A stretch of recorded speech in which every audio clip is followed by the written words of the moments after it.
네, 여러분 안녕하세요. 갈바람입니다. 오늘은 아이온큐어 양자 컴퓨터는 안 될 기술인가? 라는 제목으로 최근 아이온큐어 주가가 부진했죠. 그래서 이 부분에 대해서 우리는 어떻게 분석하고 어떻게 해야 하는가? 에 대해서 같이 살펴보도록 하겠습니다.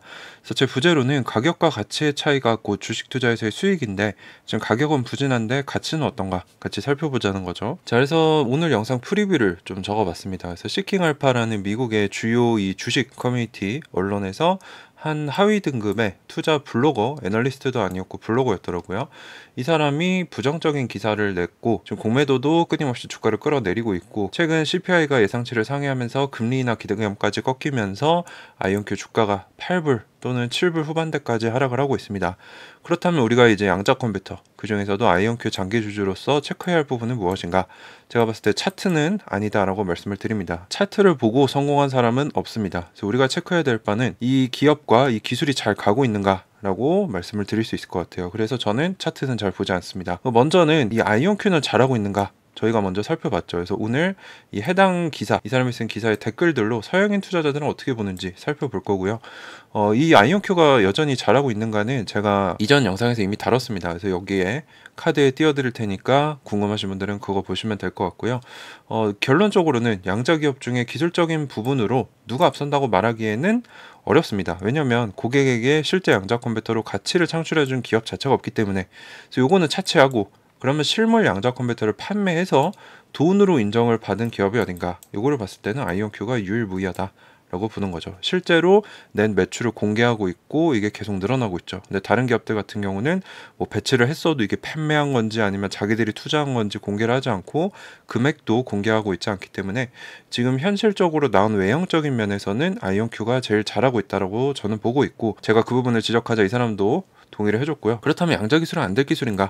이것도 오늘 살펴볼 부분입니다. 그래서 먼저 그 기사로 돌아가 보죠. 자, 그래서 전부 다 보진 않을 거고요. 제가 봤을 때 요건 좀 괜찮다라고 하는 긍정적, 부정적인 거 이런 것들을 보도록 하겠습니다. All I want is the truth. 내가 원하는 전부는 오직 진실이다라는 닉네임을 가진 사람은 뭐라고 했냐? 나는 아이온큐가 양자 컴퓨팅의 리더이자 아마 앞으로 몇 년 동안도 리더일 것이다라고 이 작가는 얘기를 했다. 다른 누구도 이런 안정되고 살 수 있는 가격을 가진 양자 컴퓨터를 제공하지 못하고 있다는 점, 그런 점에서 아이온큐가 단지 몇 년이 아니라 훨씬 더 길게 선도권을 가져갈 것이다. IBM이 수십억 달러 하는 양자 컴퓨터를 만들 수는 있겠지만 누가 그걸 사겠냐 라는 얘기죠. 아이온큐 거는 뭐 많아봐야 한 2천만 달러 정도 하죠. 근데 수십억 달러 하는 IBM 거는 아무도 안 살 거다라는 얘기입니다. 그래서 이 IBM이 아이온큐의 경쟁 상대가 아니고 실제 이 IBM 같은 기업들은 핵융합 기술과 같은 이런 복잡한 기술적인 문제들을 가지고 있고 그 핵융합과 비슷한 타임라인을 가지고 천천히 발달하고 있다는 거죠.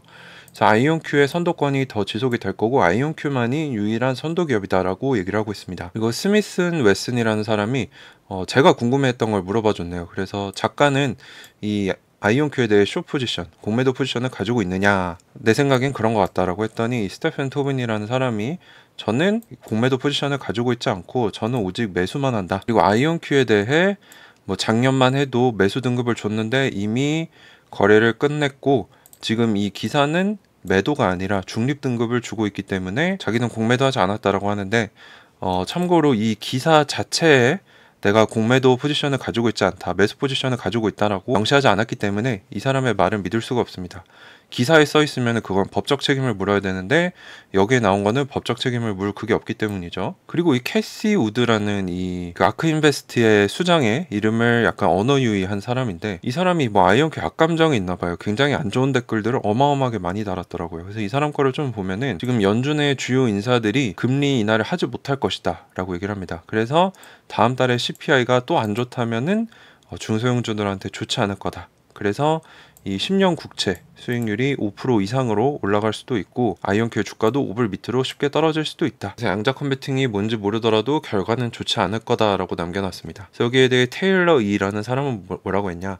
뭔 소리 하는 거냐? 뭐 매크로가 물론 이 작은 중소형주들에게 중요하긴 하지만 더 중요한 거는 어닝이다, 실적이다, 매출, 순이익이다라는 거죠. 만약에 이 실제 어닝이 좋고 실적이 좋고 이거를 좋게 전망한다면 아이온큐는 다시 10불 이상으로 올라갈 거다. 왜냐면 그 얘기는 수요가 이 양자 컴퓨터에 대한 수요가 많아질 것이기 때문에.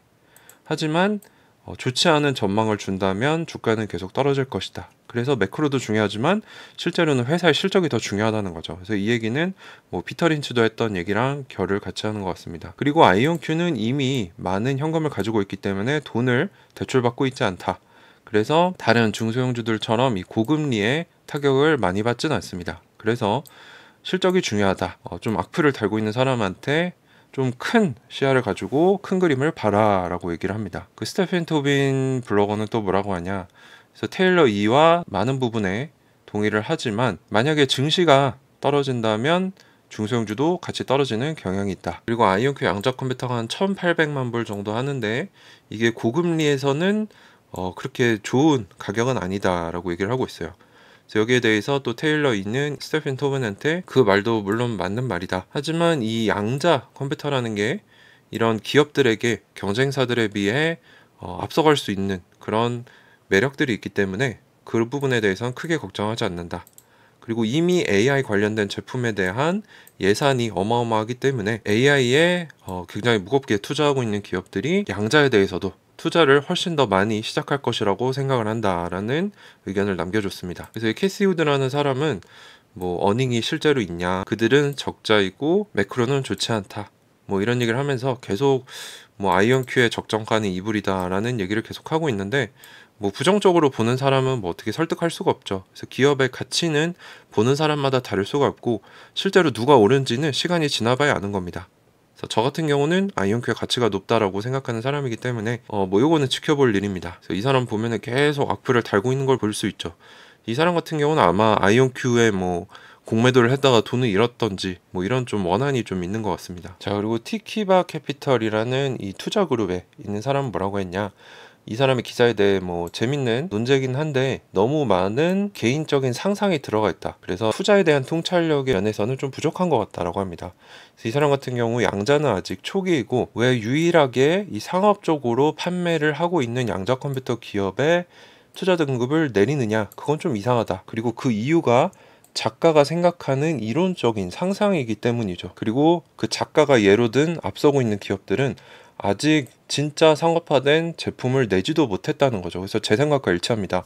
그래서 이 작가가 너무 자기 생각만으로 아이온큐의 등급을 낮춰버렸고, 그래서 제가 왜 그랬냐라고 했을 때는 자기도 아이온큐가 잘하고 있다고 믿는다. 그래놓고 제목은 아이온큐 사지 마라라고 했기 때문에 제가 봤을 때 이 사람 돈 받고 기사 썼다라고 볼 수밖에 없어요. 그래서 이 사람의 주장을 지지하는 그런 근거도 너무 부족하고요. 왜 그렇게 했는지 의도도 제대로 보이지 않습니다. 그래서 뭐 저뿐만 아니라 다양한 사람들이 지금 이 사람의 이 글을 쓴 의도에 대해 의심을 하고 있다는 거죠. 이 투자 그룹 같은 경우도 만약에 실제로 작동을 하는 양자 컴퓨터가 경쟁사로부터 나와서 어려움을 겪게 되면 마음을 바꿀 수 있겠지만 그때까지는 아이온큐에 투자하겠다라고 합니다. 스테픈 토비는 뭐라고 했냐. 그래서 자기는 아이온큐의 등급을 매수해서 매도로 가지 않고 중립으로 갔다라고 하는데 말이 안 되죠. 그래서 저는 이 기사는 진짜 너무나 잘못됐고 가치가 없다라고 생각을 합니다. 자, 어쨌거나 아이온큐의 투자자들은 뭐 이 기사를 읽어도 흔들리지 않는다는 거 우리가 볼 수 있고, 아이온큐를 원래 싫어하고 의심했던 사람들은 믿고 싶은 것만 믿는다. 그래서 이게 참 재밌는 겁니다. 그래서 주식 투자에서도 같은 기업을 볼 때도 내가 가진 지식과 선입견이 반영이 되기 때문에 누가 옳은지는 모릅니다.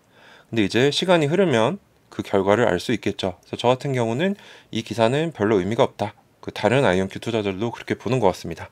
자, 그럼 넘어가서 이제 양자 기술은 안 될 기술인가에 대해서 한번 살펴볼 건데, 아이온큐 트위터에 이런 게 올라왔습니다. 그래서 내용이 뭐냐면 아이온큐가 양자 가속화법이라는 걸 지지하겠다라는 소식이 나왔다는 거죠. 그래서 오늘 아이온큐는 국방 양자 가속법을 도입하는 이 국회의원들의 법안을 지지한다는 소식을 발표했다. 그래서 여기 뭐라고 했냐면 피터제프맨 CEO가 우리는 국방과 관련된 양자 가속화법과 미국 국방부의 양자에 대한 지속적인 투자가 혁신적인 컴퓨팅 솔루션, 즉 양자를 도입을 더욱더 가속화시킬 것이라고 믿는다라고 지지하는 발언을 했다는 겁니다. 그럼 이 법안이 뭔지 봐야겠죠. 4월 10일 스테파닉과 블랙번이라는 이 국회의원들이 방위 양자 가속화법을 소개했습니다. 그래서 하원 의원 앨리스 스테파닉과 상원 의원 마샤 블랙번이 양자 가속화법을 제안을 했는데, 이게 뭐냐면 미국 국방부의 양자 기술 접근 방식을 활성화하고 미국 국가 안보를 발전시킬 것으로 예상되는 법안입니다. 특별히 이 공군연구소 AFRL의 우수한 작업을 뒷받침하고 있다. 여러분들도 아시다시피 공군연구소는 아이온큐의 이 이온 트랩 방식의 바륨 기반의 양자 컴퓨터 2대를 사간 이력이 있고요. 그 전에도 기초적인 모델인 하모니를 사간 적이 있죠. 그래서 공군연구소는 이온 트랩만 하는 게 아니고 초전도, 광자 연구도 다 하고 있습니다. 그래서 공군연구소가 좀 집중적으로 양자 컴퓨터에 투자하면서 연구를 하고 있는 것 같아요. 그래서 이 사람들이 평가하기에는 각각의 중요한 노력들이 정부에 있지만 통합적인 게 아직 부족하다는 거죠. 그래서 통합해야 되고 전환을 해서 군사력에 양자 기능을 부여해야 한다. 그래서 이 법안을 추진해서 돈도 넣고 조직도 개설하겠다 이런 얘기입니다. 그래서 뭘 할 거냐면 국방장관에게 주요 양자 자문위원을 지원해서 이 양자 로드맵을 개발하고 양자 예산에 대한 예산 평가도 제대로 해야 된다. 그래서 방위 양자 기술 테스트베드, 이 테스트할 수 있는 이런 조직이나 제품들을 가져와서 2024년도에 받은 5,500만 달러의 자금을 사용해야 된다. 잠재적으로 아이언큐한테 좋은 얘기긴 합니다. 그래서 아이언큐 CEO도 지지를 했겠죠. 근데 저 같은 경우는 이제 채널을 좀 예상이나 이런 추측을 하기보다는 이미 일어난 일, 팩트 위주로 좀 하기로 마음을 먹어서 이 부분에 대해서는 앞으로 좀 지켜보시죠. 그래서 미국이 공산주의 중국을 포함한 적들에게 양자 기술적 우위를 유지할 수 있도록 이 법안을 주도하게 됐다. 그래서 양자 기술이 미국 안보에 굉장히 중요하고 양자 우위에 도달한 첫 번째 국가가 되도록 즉각적인 조치를 취해야 된다. 그래서 적들을 앞지르고 우리 병력들에게 양자 기술을 신속하게 개발하고 전환할 수 있도록 해야 한다라고 얘기를 했습니다. 그래서 미국의 양자 기술 발전이 굉장히 이 세계 무대에서 경쟁하기 위해 중요하다는 거죠. 그래서 중국 같은 경우는 2049년까지 이 산업에서 세계를 주도하겠다는 목표를 분명히 했다. 실제로 지금까지 10조 이상 돈을 투입해서 양자 분야에서 굉장히 노력을 많이 하고 있고요. 양자 컴퓨터 자체는 미국이 앞서고 있다라고 평가를 받고 있는데 양자 통신 쪽은 이미 중국이 위성을 쏘아 올려서 지상과 양자 얽힘을 구현을 해서 양자 통신 쪽은 중국이 앞서고 있다는 의견도 힘이 있습니다. 그래서 국방부가 개발 자원을 극대화하고 이런 지역 수준에서 개별적으로 일어나고 있는 작업들을 활용하고 통합하도록 해야 한다라고 얘기를 합니다. 오크리지, 채터누가 이 오크리지는 또 아이언큐에게 바륨을 공급해주고 있는 연구소죠. 그래서 이런 연구소들의 노력을 통합해서 국방 쪽으로 써야 된다는 겁니다. 그래서 이 양자 기술은 연구소에 있지만 내일은 전투 공간에 넣어야 된다라는 거죠. 이 기술을 전투에 신속하게 넣기 위해서 R&D 인프라와 인재 파이프라인이 필요하다. 그래서 돈을 넣자 이 얘기입니다. 이렇게 그리피스 인스티튜트라는 곳에 대표이사가 얘기를 했는데 그리피스 연구소는 미국 국방부와 국제적인 학계, 정부, 산업 파트너들이 만든 비영리 인재 기술 가속 조직이라고 합니다. 그래서 이 법안에 대해 이 그리피스 연구소도 지지 발언을 했고 IBM의 이 정부 규제 문제 부사장은 이제 직역이 된 건데 상무를 뜻합니다. 크리스 파딜라도 IBM 쪽에서 지지를 했다. 그래서 IBM은 이 두 의원의 방위 양자 가속화법의 제안에 대해 찬사를 보낸다. 국가방위 및 경제안보 이유로 미국은 양자 컴퓨팅 분야에서 지도적인 위치를 유지해야 하고 이 법안은 그 노력을 지원한다. 그래서 양자 중심의 초고속 컴퓨팅이 실시되기를 촉구한다라고 했고 이에 이어서 아이온큐 퓨처플랜 CEO도 지지 발언을 한 거죠. 자, 그래서 오늘 내용을 좀 정리를 해보면 아이온큐 못하고 있는가? 뭐 그거는 생각하기 나름이지만 아이온큐 투자자들이 이 기사를 봤을 때는 문제가 없다. 왜냐면 기사의 질이 너무 떨어지고 작가의 추측이 너무 많이 들어갔기 때문에. 그래서 아이온큐는 그대로 잘하고 있는데 주가가 흔들린다는 거는 저 같은 장기 주주한테는 기회가 될 수 있다는 거죠. 그래서 아이온큐 자체의 문제는 없다라고 보고 그럼 양자 기술에 문제가 있는가? 지금 제안된 이 양자 가속화 법도 보면은 이 미국에게 있어 국방 문제에 있어서 양자가 굉장히 중요하다. 그래서 더 많은 돈을 넣어야 된다라는 흐름이 있다는 거죠. 그래서 양자 기술 자체에도 큰 문제가 없다라고 판단이 됩니다.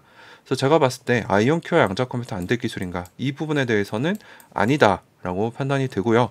가격과 가치의 차이가 곧 수익입니다. 그래서 많은 분들이 아이온큐 지금 주가 왜 이러나요?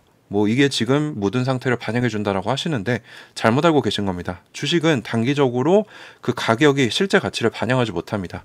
그런 이론도 있죠.